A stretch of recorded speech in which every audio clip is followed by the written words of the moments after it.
जीवन में सभी केवल सफल होना चाहते हैं, केवल विजय चाहते हैं।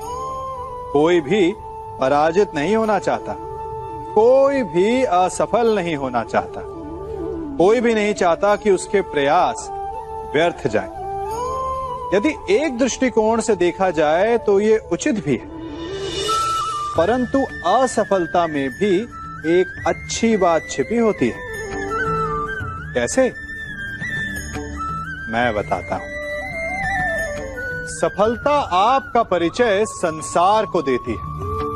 विजय के पश्चात संसार आपको जानने लगता है, और असफलता आपका परिचय संसार से करवाती है। पराजय के पश्चात आप अपने जीवन को जानने लगते हैं। इसलिए सफलता और असफलता से घबराए नहीं। यदि आपकी सोच सकारात्मक रहेगी तो यही असफलता, यही पराजय आपको और अधिक शक्तिशाली बनाकर प्रस्तुत करेगी और जीवन में विजयी बनाएगी। से ये सृष्टि बनी है। नदी की धारा और चट्टान के मध्य सदा संघर्ष रहा है, परंतु हर बार चट्टान की कठोरता को हारना पड़ता है, और नदी की धारा कोमल होते हुए भी कठोर चट्टान को काट देती है। कभी सोचा है क्यों चट्टान इतनी कठोर और जल इतना कोमल, चट्टान इतनी दृढ़ और जल इतना लचीला, फिर भी सदा जल कठोर चट्टानों के मध्य से अपना मार्ग बना ही लेती है?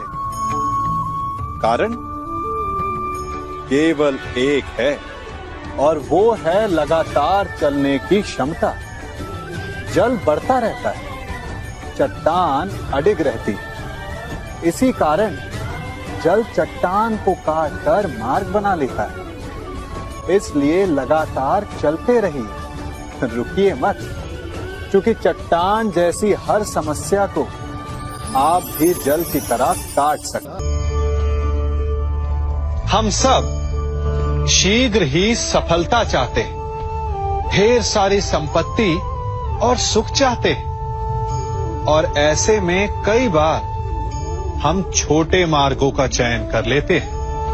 वो मार्ग जिनमें परिश्रम नहीं होता, जिनमें होता है तो केवल छल, कुटिलता और भाग्य का सहारा। जैसे कि जुआ। कोई जुए के खेल में धन लगाता है, कोई दांव लगाता है, और ये भूल जाता है कि जुआ ऐसा दलदल है कि जिसमें एक बार गिरे तो सर्वनाश से पहले निकलना असंभव है।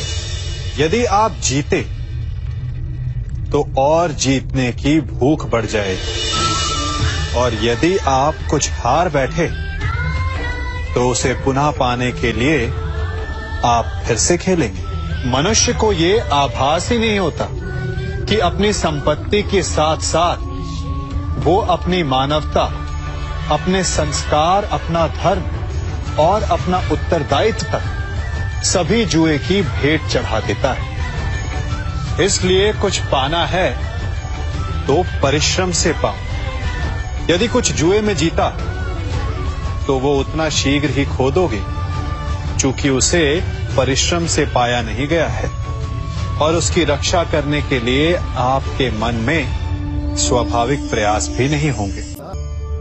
हम सभी बचपन से ये सुनते आए हैं कि अच्छे मित्र हमारे जीवन को पूर्णतः परिवर्तित कर सकते हैं, है ना?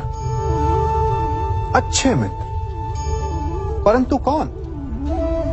जिनसे आप प्रश्न पूछें और वो मित्र बिना किसी पक्षपात के, भय रहित होकर, बिना किसी लालच के आपको उचित उत्तर दें। परंतु सबके समक्ष ये समस्या आ जाती है कि आज के समय में ऐसे मित्र मिलना दुर्लभ है, वो तो होते ही नहीं। परंतु मैं आपको एक बात बताता हूं, हम सब के पास एक ऐसा मित्र होता है, बस हम उसे पहचान ही नहीं पाते। वो है दर्पण।